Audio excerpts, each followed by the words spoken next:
Guys, it's Gina. I want to tell you about these new cutting boards I got. First off, I'm going to tell you the specific reasons why I picked these. They are glass, and I wanted something that I could put in the dishwasher.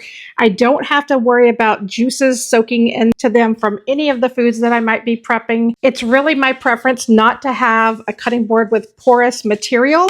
I just like something that I can keep washed and clean and don't have to worry about. I also picked these out because I love the handles. These are built right in, and you get 2 in the pack. So a lot of times if I'm meal prepping or cooking a meal or something like that, I will typically bring out my large one. What I really like is, let's just say you're making chicken and some roasted carrots, right, for dinner.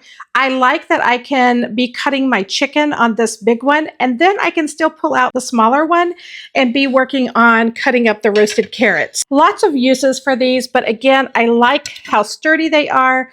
They do come with these little rubber feet that you can put on the bottom. I don't really find that sliding around is a problem, so I haven't personally used those. But if you're worried about it, you can certainly put them on yours. Again, they do come in a 2-pack. They are very solid, a little bit heavy, but not too bad. Highly, highly, highly recommend these. Love them very much.